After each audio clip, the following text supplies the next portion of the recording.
And I will be speaking about a very special aspect of coaching presence, about interpersonal synchrony and its role in coaching presence. And I will try, if you're interested, I will link it up to the research project that I'm doing right now, which is an international one. And also, luckily, there are a few coaches from Asia Pacific who are participating. So we can really keep it very diverse, and I'm very happy about this. And we have got just roughly 60 minutes, and I would like to keep it very interactive. And actually, I would like to dance with you in the moment. So I have created a couple of slides, but I am not keen on following my slides. I would like to see what is the energy that you bring into this room, and so that I can dance with you and honor the questions and your interest in this theme. And I will talk to you a little bit about my philosophical perspective so that you understand where I am coming from as a coach. But once I'm done with that, we can just start dancing with each other. I will be happy if you put down your questions in the chat box so that I can see what you're more interested in. And I will be very happy to respond to your questions. I hope that sounds okay for you. Right. Yes. Yeah. Yes. Do I hear yes? Okay, so a little bit the agenda. So I am, as I said, I will be speaking a bit about my philosophical perspective. Then we will be doing some exercises, and then about synchrony and what that is about. And then basically the question, why do clients do what they do, is about my research question, why do they do what they do, and how does it relate to synchrony and goal attainment in coaching? And basically also speaking about the way I'm measuring it, and I'm using technology, which is quite a unique way to look into coaching presence. It's has never been done before. But let's see where you are more interested in finding out more. So I'll go with you, yeah? So who am I as a coach? I am a relational coach, so I was trained at Ashridge Center for Coaching in the UK. And so I was trained to look at all players on the stage. So I also like calling myself the complexity coach, because I'm not just working with the goal that the client brings into the coaching room, but also the relationship. I'm looking into the wider perspective, the system, and this has made me realize that clients, when they cannot attain their goals, is basically because you can take a horse to water, but you cannot make it drink. So we need to look deeper, because sometimes clients come to coaching and they are there, they are at the water, so they at the container, and they want to drink, but still they cannot make this leap of drinking the water. So we can take them there, but then basically making them drink the water, or for them to drink the water. So what does it take? As I have experienced that it's not easy. It's easier said than done to attain a goal. So this is what I like paying attention to. What is this link that when clients come to coaching and they say, yes, yes, yes, I want, but basically they really can't do that step to do the change or to attain their goals. And this is very much related also to the research question, why clients do what they do, and why I'm looking into interpersonal synchrony. The next thing that I believe, and this is part of my philosophical perspective, is that it always takes both in a relationship, at least both, if not a third party. And we coaches, I think we need to take responsibility for what we co-create with clients. And I would like to tell you a brief story about what I experienced some 2 weeks ago when I was invited to supervise a coaching session.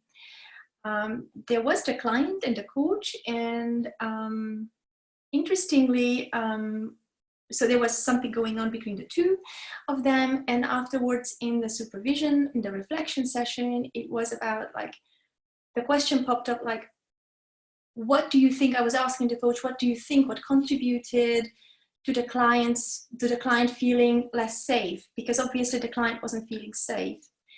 And the coach was able to say like the room, and we have never seen each other before. And so all sorts of things.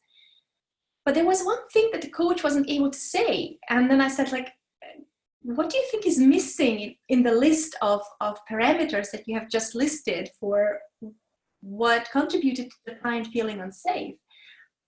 And the coach wasn't able to see that it's himself or herself that also is a factor when it comes to co-creating the relationship. So it was really, we talk about relationship, and there is research out there showing that the coach-client relationship and the quality, the strength of this relationship is the biggest contributor to clients undergoing effective learning.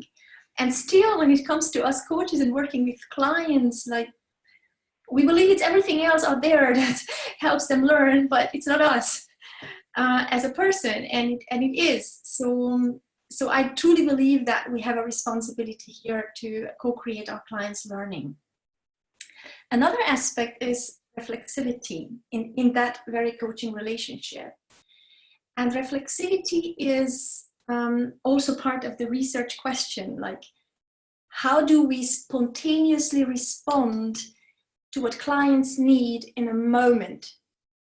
How can we let go of what the client said that they want, and how can we let go of the noise in our minds, and how can we let go of everything else and just pay attention to, hey, what is going on for the client and what is going on for me reflexively? And again, I can tell you a story. It was with a client of mine. We were 2/3 into the session, and the client was taking her space for reflecting what she should do next, like the action taking part. And we were sitting in silence there, and you know, I'm living in the forest, basically in Austria, so we are based in Austria, in the Viennese woods, and I've got neighbors who have got animals, and part of the animals is like, they have got chickens and cocks. So we were sitting there in silence, and the client was reflecting the action-taking moment, when suddenly a cock was doing like kikiriki, you know, and I felt like, oh my God, this is funny. And it was because it was around like lunchtime, and it wasn't really the time for cocks to do kikiriki. And I remember that I was laughing out, and I said to the client, like, isn't it funny and crazy, this chicken? And she said like, Tuende, thank you for sharing this moment with how you are doing with this, because I was thinking the same thing, but I wouldn't dare to tell you that I was thinking that, because I would feel like I shouldn't say that it's crazy that the cock is doing kikiriki at the moment. And then she reflected for herself, but maybe I should also be doing something crazy in my life. So this moment of reflexivity, like just listening to like what's coming up, and allowing also the environment to shape like how we are feeling, and using this self in the service of the client. So turned out to be very helpful and valuable for the client. So this is what I understand by reflexivity: to not just reflect, so what have we learned and how was the thing for you, but listen to yourself in the moment, like, that's so funny that the cock is like singing there, because anything that we pick up might help the client. So that's something that I believe in. And the last thing is that I truly believe that when working with clients, this is about us both learning. So it's us coaches also learning a lot from the clients. And it's very difficult to allow ourselves to be in a learning partnership. And I know that because this is exactly where I had an insightful experience, and actually a sparking moment for my research project, because I'm not an academic, so I'm coming from the practical side. I have been a coach for 16 years now. And this moment of experiencing that what I'm learning from my client and allowing this to happen, and also to help the client notice this, it's so empowering, because sometimes clients believe that we are gods and we are not. We are just human beings, and it helps them to meet us on an eye-to-eye level. And it also helps us to become more grounded, and them to become more grounded, because we are basically interconnected.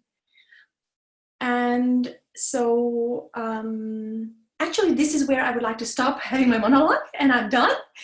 And would like to start with this first exercise, actually tagging on to this idea of learning partnership. Would you be ready for that?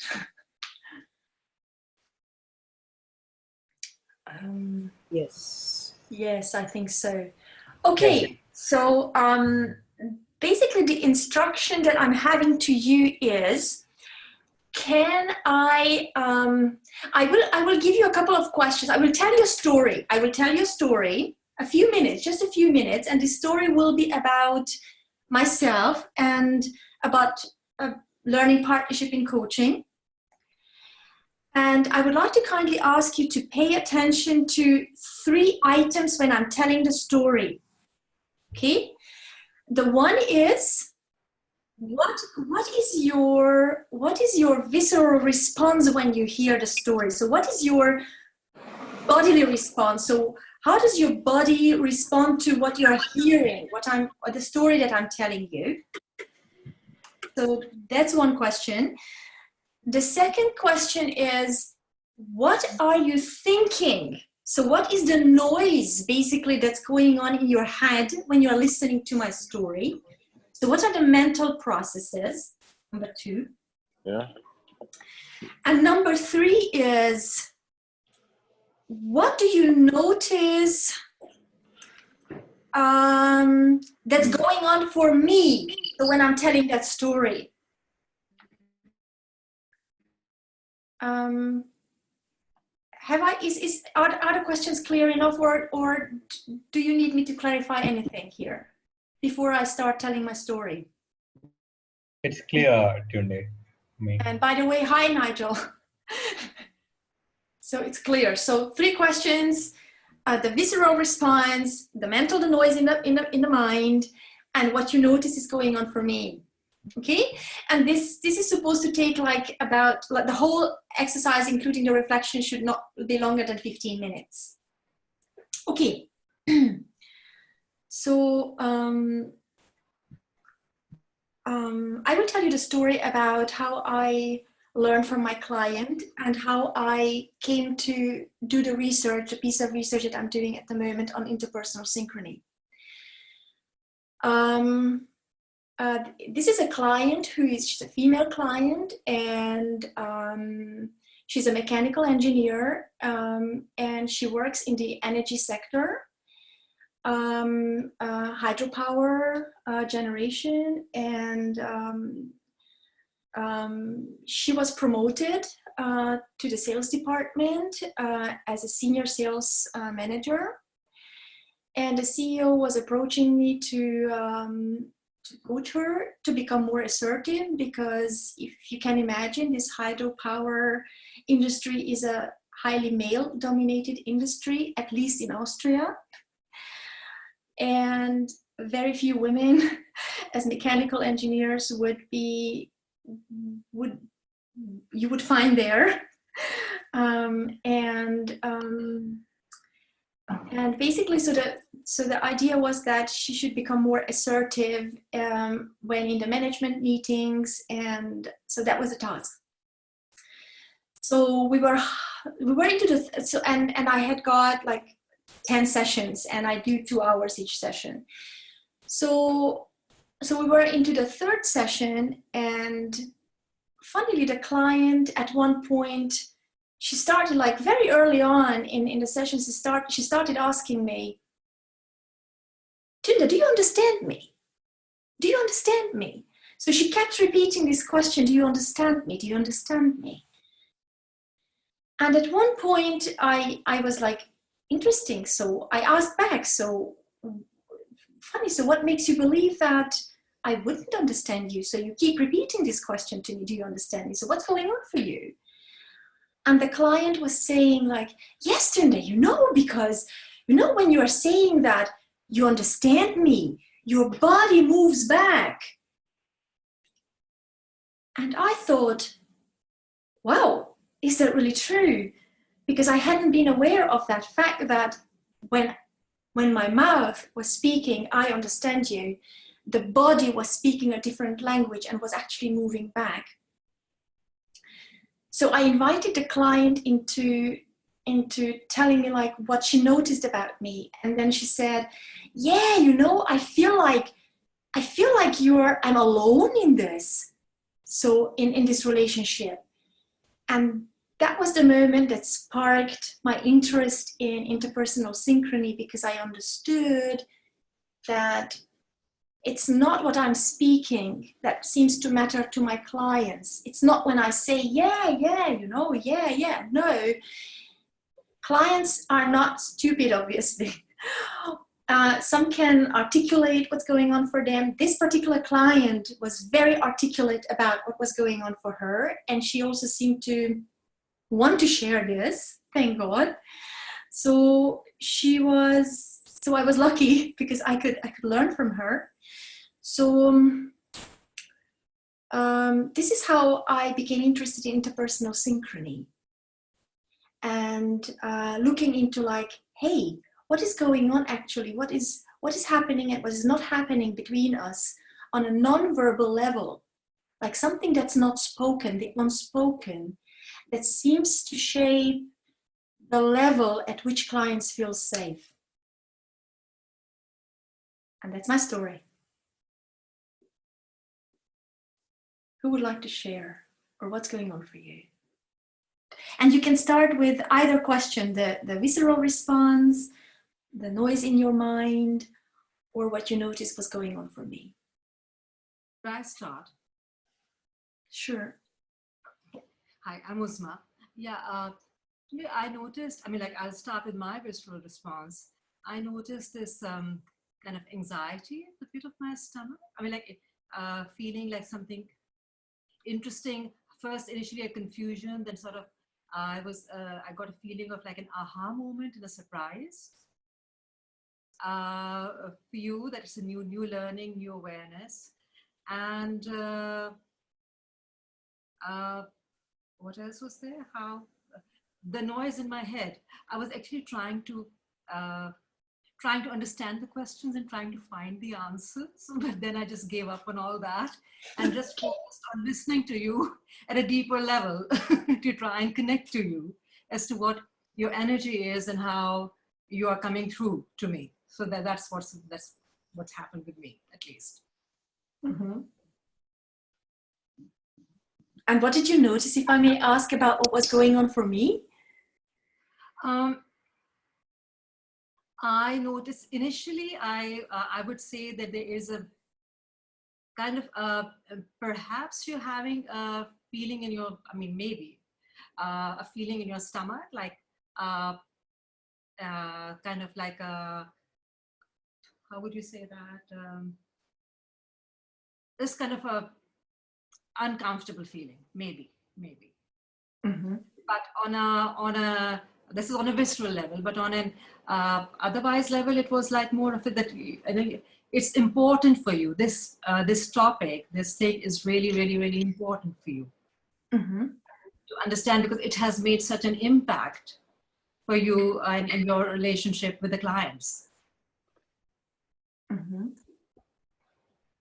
Anything else? I think that's about it at the moment. If something else comes up, I'll share. Can I ask you back about the visceral response? Where was that lodged in you? Can you spot it for yourself where it was? It was right under my solar plexus. I can show it to you. It was right about here. Okay. So your stomach. Mine. I mean, like, obviously, because I am not used. I mean, I decided not to use my mind and just my intuition to connect and see what happens. Yeah. Super. Thank you. So I just wanted to clarify to get to where the visceral, the bodily response was for you. And if you say, well, I was there, fine. Just wanted to see where it was. Thank you very much. Anybody else? Yeah, I can share. Can you hear me? Yes. Okay. So from a body perspective, I went from a pulling away and a little bit of annoyance, very much in the head, with the usual story of a female engineer not being there. So I had a quite an immediate reaction.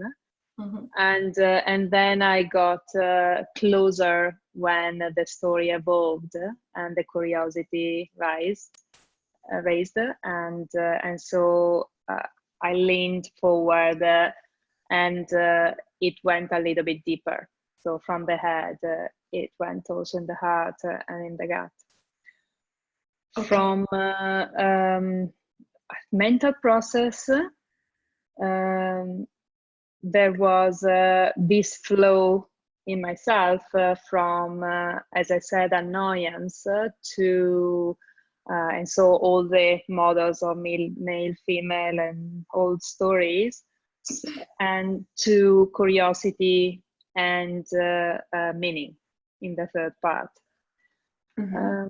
And from the point of view of the storyteller, so from you, I noticed that there was a faster pace and almost a detached initial part of the telling to a much slower pace and rooted telling when you were connected to your purpose and your interest.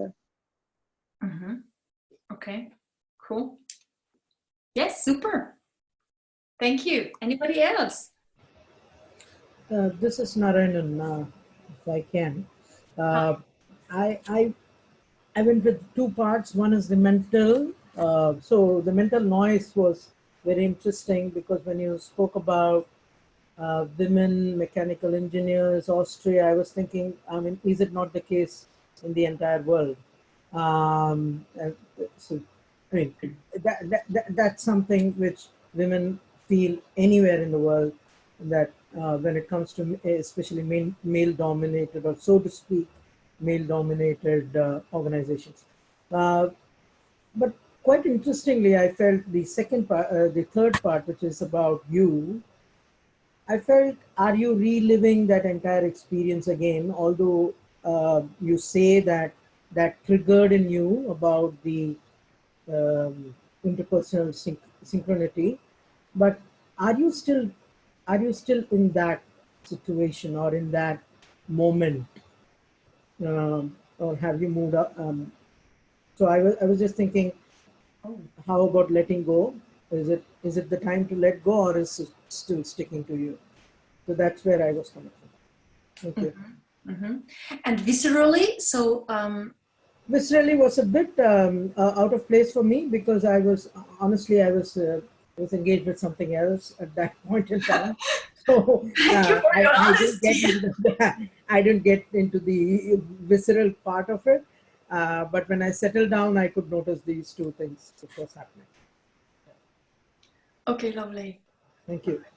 Thank you very much. So it's interesting, like diverse stories, right? How we make sense of one and the same story with one and the same person. Nigel, I don't know, I don't want to interfere, but you might like to add hi. First of all, sorry I came in late. I'm actually in London on holiday back home, and I got my time wrong until I saw the email from Narayan saying it's hot on. So I've walked into a hotel lobby just to sit down. And thank you very much for this. I must say that when I joined, there was a lot of a flow. You were really in the flow, and people had warmed up to you. So it's interesting that I missed the first, 15 minutes or something. I missed the people being skeptical, people with lots of noise in their heads, etc., etc. And I really felt I was missing something when I came into the conversation. I actually had that sense of, wow. So it's interesting when you sort of step in and you can feel everyone has been aligned with you, that warmed up to you, they were hearing you. And yeah, I'm drawn to speak to you, drawn to connect with you. So I guess I can imagine if I joined the conversation at the beginning, I'd have had my own perceptions and etc., as the others have mentioned. Oh, it's interesting, right? As somebody coming in the midst of it, yet another layer of perception. Wow, lovely. Thank you so much. This is rich. Super. Okay, I think I have left out you, Natesh, no? Yes, Tuende. Natesh and Nadine. And also, yes. And Natesh also, yes. Right. So for me, towards the end of your narrative, I was actually breathing hard and a little fast. Yeah, so that's the reaction I found myself in, like taking deep hard breaths, and I continue to sort of do that. In terms of mental noise, just before getting into this webinar, I just saw a mail saying that a session tomorrow that was planned got cancelled. So that was sort of playing up in my mind. So half of my mind was really into, figuring what happened and what was that and so on and so forth. So that's the mental noise. As far as what I think, what I saw was perhaps going on with you was, I felt, to me, you're sitting in one corner of the world and trying and connecting with all of us who are in different parts. And, we hadn't yet gone on to talking, till that point when you were sharing the story. So I wondered whether you are really, connecting, or are seeking to connect in a much more sort of engaging way than how we have been able to so far. So I think that's what was going on in my mind.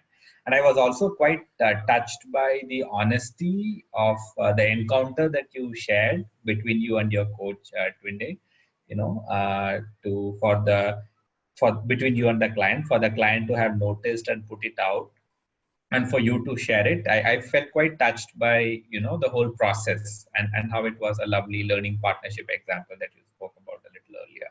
So these are the thoughts that I was with. Lovely. Thank you so much. Thank you so much. Yeah, I'm so fascinated by, and then I will share like what I learned about that if you're interested. Okay, so but we still have got Kunar here, please.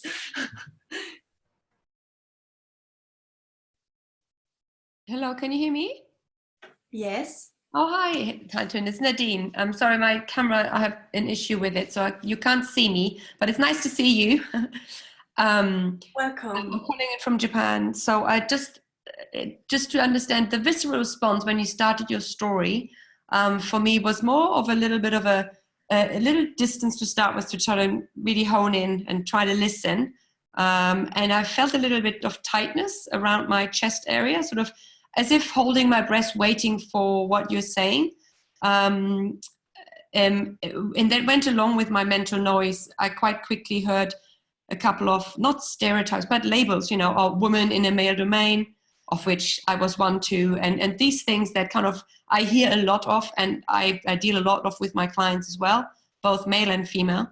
So these kind of labels, or the sort of typical what's that we come across. So that was going on as mental noise around it, that we often became trapped by it and then go with whatever assumption we have from that, right? And I understood the third part of the question, what is going on with you, Tuende, is I understood that more as being in your story. So not what was going on with you right now, you telling us the story, but when the story happened, what was going on with you and your client. Is that correct, or which part should I reflect on? Whichever way you interpreted it. Okay, so I interpret it as at the time with you and this client, which I thank you for sharing as well, this kind of on the surface, and I had this iceberg picture in my mind, on the surface it seemed the what was quite clear, and all the you know, the typical kind of introduction and connection elements were touched upon, but something was missing. The bottom of the iceberg wasn't touched. So I had the feeling that there was maybe a little bit of hesitation or confusion that, well, actually formally everything is, we talk about everything and I kind of do everything right, but obviously something is missing. And that this kind of idea of what is it, rather than letting go and saying, okay, I'm not going to go with what she tells me. I just sort of let it evolve and listen and hold this space and see what evolves and be, if that makes sense. So it's sort of a level of confusion, but also sort of staying too much on the surface, perhaps, on what should happen or what you want to happen in this kind of connection. That should happen, right? Yeah. Funny. Yeah. Thank you so much for sharing again. Super. So I still have Munir, if you would like to say something. Sure. I guess the two aspects that stayed with me, and I've been listening. The story was a little while ago. I'm the last, perhaps, and the one providing the feedback. It was really looking at your body language, and that it was quite a distinct contrast when you were initially telling the story, the facts of the case, and the latter part where you explained the learning. So all of a sudden you became animated, your hands were moving, and while it's a little dark, but even then I can tell, your facial expression changed as well. So it seems, and I'm conjecturing here, that that while the memory of perhaps the exchange was not perhaps so pleasant, coming back after I don't know for how long, or maybe it's just because you focus on telling the story, that I can't decipher, but clearly the learnings from that exchange with that particular coachee is something that still resonates with you, and clearly it's meant something to you, because from what I can see, it even narrating the story after whatever period of time brings positive emotions, both in terms of body language as well as the tone of your voice. So that's what the two contrasts that resonate the most. Wonderful, wonderful, Munir. Thank you so much. Wonderful. So I would, before I tell you the story, so what do you think, now this is what is sparked in me, what do you think, what is the reason that I told you this story really? What do you think? What is my interest to create awareness of in the end? I get the feeling because it's expanded you and it's increased your awareness about how people see you, because that is something that you were perhaps not aware of, and it's just added another layer of awareness and something else. That's my impression. Extended awareness. Okay. Thank you very much. Anything else? To me, it's the possibility of learning partnership in a coaching relationship. Part of the story was also what you learned about yourself in terms of, what kind of a body language you project, and the client bringing it back, and also the safety that got created between you and the client for the client to be able to bring it out. Yeah. So to me, those are some of the things I noticed. And I think it's important both for the coach and coachee to bring the whole person to the situation, whether it's in person or over the. I guess it's harder if it's just audio, so you just have perhaps the tone of the voice. But if it's in person or in video, then it becomes perhaps critical that you bring the entire person, your whole person. And in both cases, both the coachee and the coach, and I think quite often coaches forget that they need to bring their whole personality or whole persona to the interface. And it was interesting how your client noticed what an impact you were having on her without actually perhaps realizing the level of impact your body language was having on her all the time. And I think it's a very good example of the 4 points you mentioned in your slide. So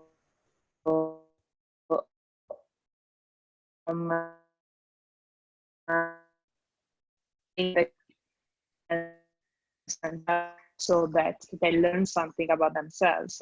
So you triggered an emotion and therefore a learning, and you were both co-creating. Can you hear me?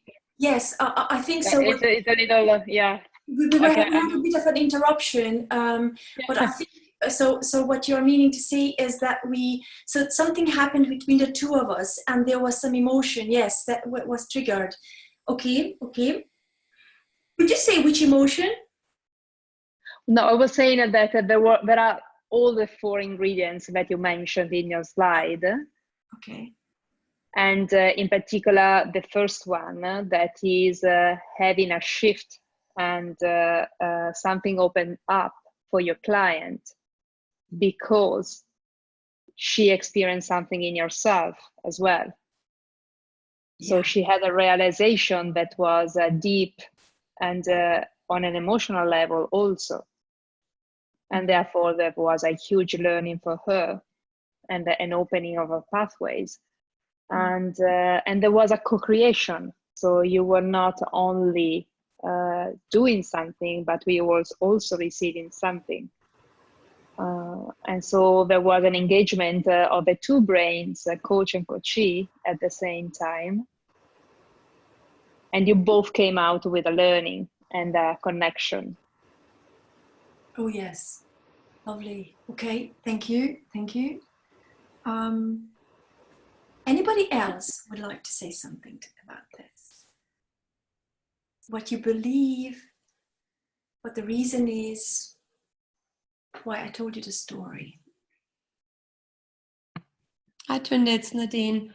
Well, I think you mentioned at the beginning that it was a real shift. It was a mindset shift that happened for you. It was a kind of an aha moment that just triggered something, and it sparked a kind of interest and curiosity in what is it? What is, peeling the onion of the visible and what we all kind of rationally know of how to create rapport or connection, that there is something deeper that you were hungry to discover. Yeah. And what is it that I was hungry to discover? Yeah, how to do it, or actually less maybe what we need to do, but maybe how do we need to be? How do we need to show up? Mm-hmm. Okay, anybody else who would like to say anything else? Tuende, I will go. This particular story does provide an example of the 4 points that you have up on the slide. I think kind of in a sort of narrative way does explain or highlight the importance of the facets you have on the slide. Okay, I will tell you what happened for me. So what I noticed is that the client wasn't feeling safe. So when I was, on one hand, there was this cognitive response of, yeah, sure, yeah, yeah. However, the client was saying, well, no, you're not. Your body is actually speaking a different language to this, so you're drawing back. She was not trusting, so there seems that there was a discrepancy for the client. So, the discrepancy between the verbal delivery and the non-verbal delivery, what the body was speaking to her. And I had the sense that the speaking part didn't really matter to her, but it was more like the body language that she trusted more, and the language that the body was speaking that she trusted more, rather than the words that I was speaking or I was muttering. And then I came to realize that, okay, so what facilitates the client's feeling safe? Is it really a skill?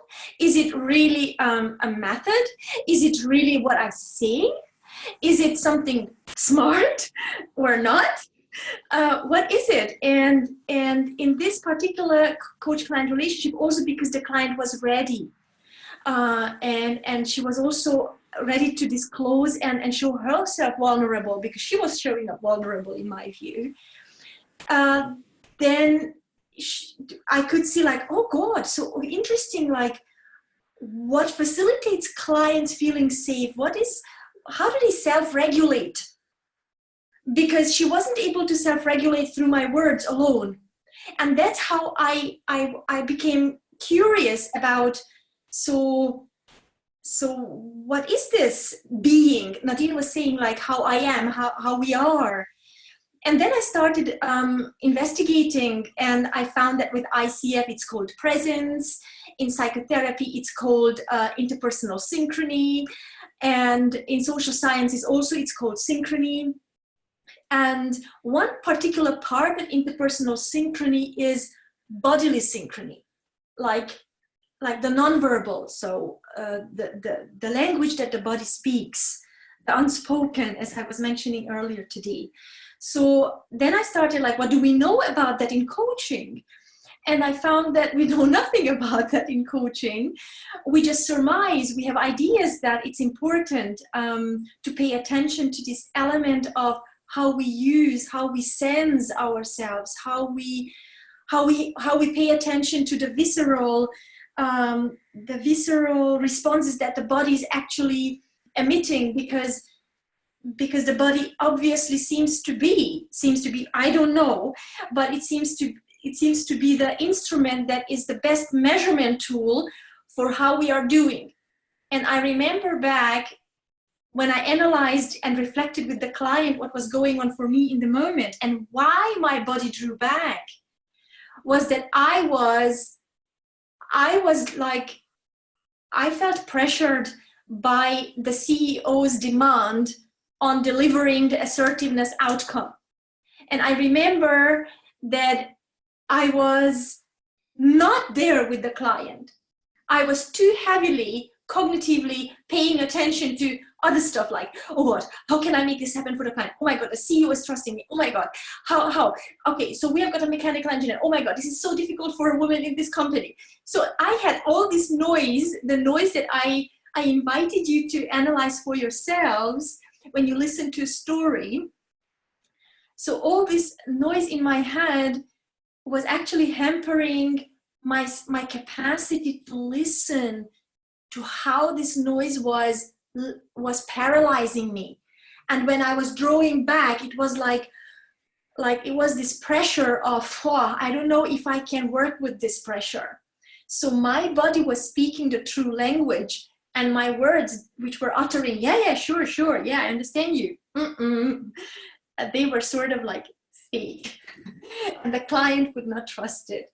So this is the learning that came out of this, and this is also the source of the research project. And then I was thinking, okay, so how can we measure this? How can we measure how we are with a client without looking into what we are speaking with each other? And then I found a tool which is called motion energy analysis, which was developed at Bern University in Switzerland by two psychotherapists. And actually, I wanted to just briefly introduce you to this tool today and how we are measuring it, if you're interested in that. But first, I would like to check in, like, what is the time that we are having? Can you help me with this? Because can you see, like, I'm so much like into you guys. How much time would we have left to see? We have 10 more minutes to go. We have 10 more minutes to go. 10 more minutes to go. Okay. So would you be interested in taking a look at this tool and how we are looking into measuring this nonverbal synchrony? Yes, sure. Okay. So bear with me. I will skip a couple of slides. So I mentioned that we are looking into how specifically this because there is a lot of interpersonal synchrony. Okay, so we can have neuronal couplings like the brain synchrony that you can measure with MRI, with functional MRI. We have got affective synchrony when we can feel with someone else. We have got the physiological synchrony when we can literally feel how someone else is doing in their own body. So there are many, many ways of synchronizing with someone.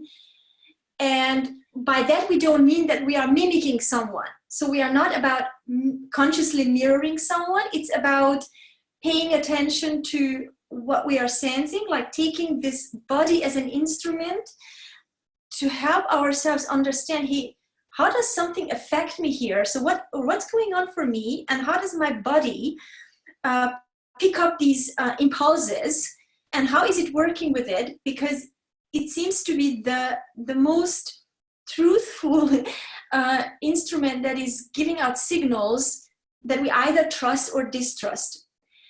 So it's a nonverbal synchrony that I'm looking into, and not the other aspects of synchrony. So I wanted to make sure that you are aware of this. So this tool is called motion energy analysis. So what we are doing is that we are videotaping coach-client sessions. And as you can see here, we are marking body parts. Like you can see that there's the yellow in the first picture, there's yellow, blue, green, and red. So we are marking different body parts with different colors. And then what we do is the software will start analyzing automatically the pixel changes, the movements, frame by frame. It's going to analyze how the movements are aligned with each other. And we know from psychotherapy and also from child rearing, you know, when babies are born, they don't have a language, they don't speak. So, and in child grooming, it's already well known that when the mother does not respond spontaneously, and the key word is spontaneous responsiveness. The way you probably heard in my story, I wasn't spontaneously responding to my client's needs. I was just cognitively saying yes, yes, yes, and actually I wasn't ignoring what was going on for me. So it's about paying spontaneously attention to what is going on to the client by paying attention to what's going on for us. And if the mother is not paying attention to what's going on for the baby, but it's too busy with like, oh my God, why is my baby crying? Or oh my God, and I think my baby's sick. Or oh my. So when we are cognitively too busy, not being there with the child, then what happens is that both the baby, and we are not responding to the baby's need because we are marred in our mind by our own thoughts and cognitive processes, then the baby will start feeling distressed. And the time lag, because we are looking into the timeliness of responses as well. So the reflexivity moment. If I'm not paying attention and not responding timely, and the timeliness is 0.6 seconds, what happens is also in psychotherapeutic sessions that the patient starts feeling distressed over time. So if it happens once, not a big deal, but if the timeliness of responses fails to occur over time, then this is where patients start feeling distressed. And that's why this project is also a longitudinal project. So we invited coaches to take their clients on board for 10 hours of coaching conversations. And session by session, we are looking how the relationship is evolving, because we are looking into the partnership and how the coach and the client actually are shaping each other. Because as you could hear in my story, I also learned from the client. So by the client being actually more responsive than I was as a coach, I could learn how to become responsive to her. So that's what we call the dance in the moment. And the dance in the moment is not just about the coach, it's about both. It takes always both. It takes both to dance with each other. And I believe that I don't have the results yet because we are in the data collection phase at the moment. But the hypothesis is that when one in the relationship, either the coach or client, feels capacitated to be present and share and understand what's going on and confidently share and flexibly share, spontaneously share, then this is going to create what we call a ripple effect in the relationship that has got the potential to go beyond the coaching sessions. So for instance, when the coach is learns to be listening more to the bodily, the visceral responses, and helps the clients to self-regulate, feel safe moment by moment and over the sessions, that will give the client a learning moment, an experiential learning moment that they can replicate in their own social systems. So, but we don't know. So this is something that I thought might happen, because this is what happened also in that particular coach-client relationship with me.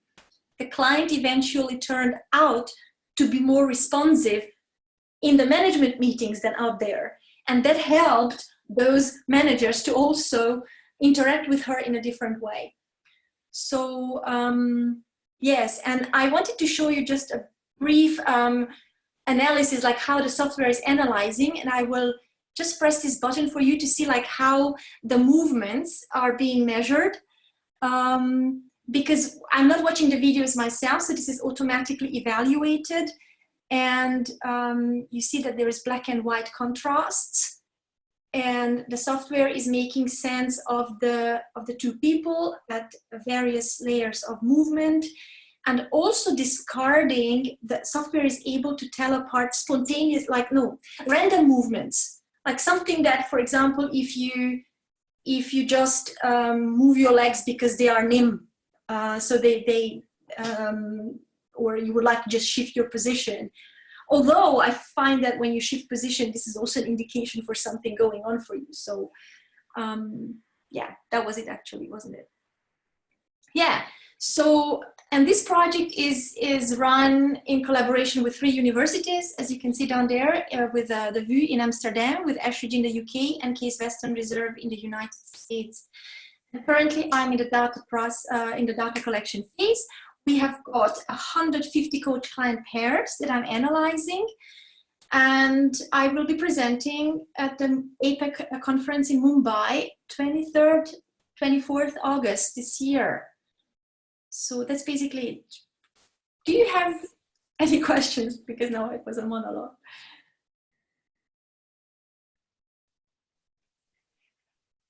Hello? Any questions? Hi, Tuende. Thanks for that.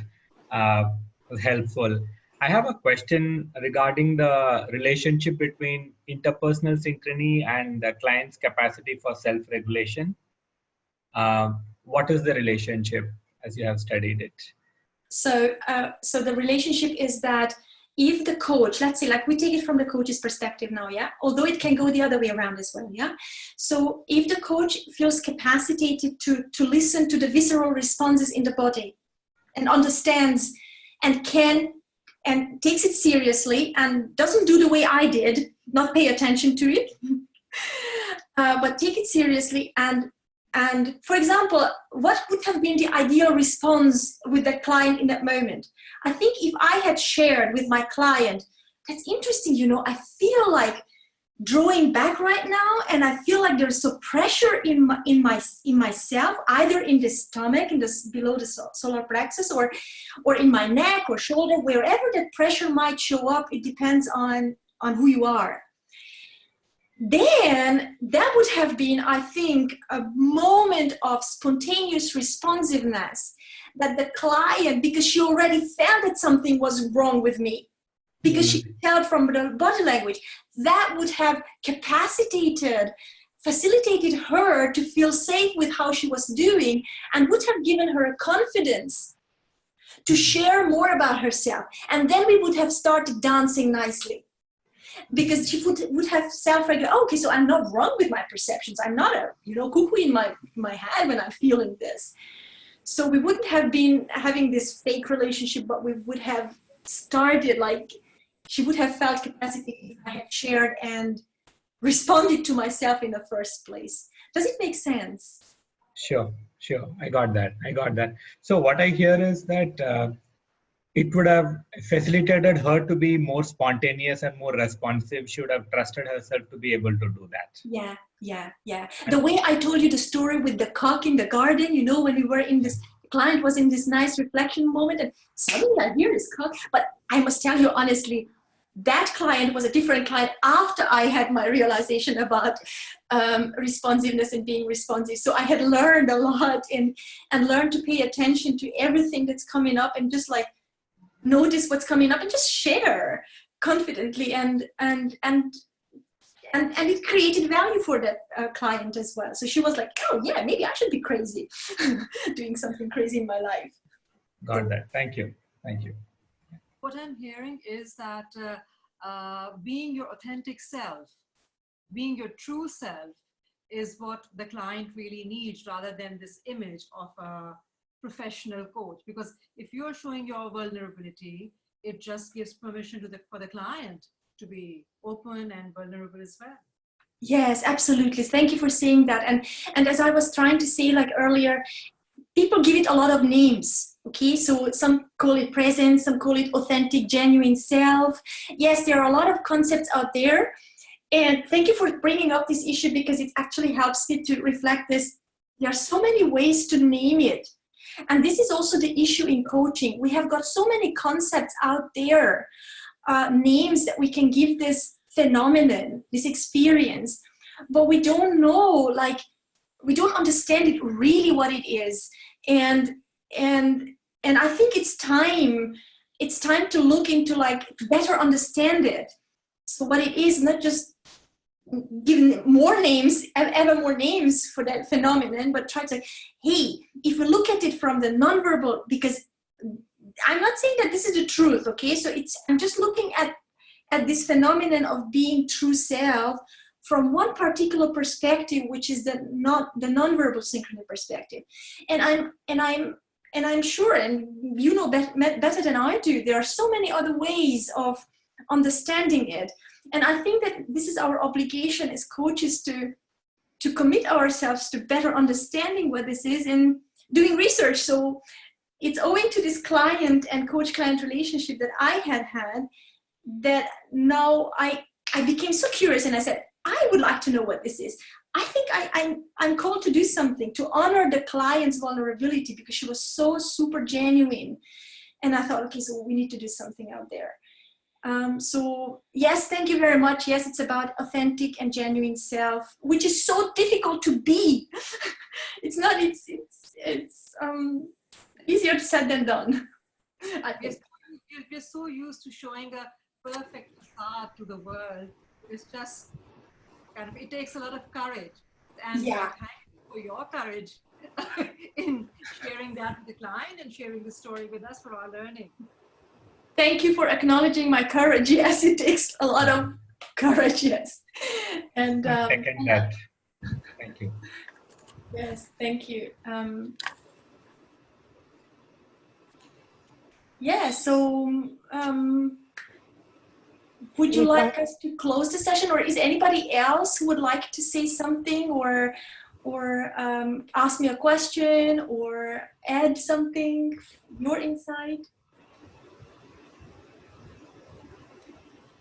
No, I just want to thank you for giving us a little bit insight of your research. That is definitely something very needed in the coaching field. So thank you for doing that and for sharing. Thank you. Thank you. Thank you. Thank you. Very much. Thank you very much. Thank you. And so just a final point from my end. We have the APAC coaching conference. I take all the opportunity to promote that. We have the APAC coaching conference coming up in Mumbai from 22nd to 24th. We have got some exciting speakers, around 35 to 40 speakers. We are looking at David Peterson, the head of coaching and leadership development from Google, coming over. And we have a host other speakers from Asia, India, of course, Europe, and the Americas. So we would be very honored if you all can participate in that and make that a success. And to Tuende, thank you very much. And we will be waiting for your research work talk at the conference once everything is in place. So thank you very much for taking your time and giving Sure. us this talk. Thank you for taking your time, guys. Okay, so thank you for being interested. This is wonderful. Thank you. Thank you. Thank you, Tunde. Thank you, Narayanan, and everybody else. Lovely meeting you all. Thank you. Yes. Thank Bye. you. Thank you. Bye, Take everyone. care. Bye. All. Bye. Bye-bye. Bye. Bye.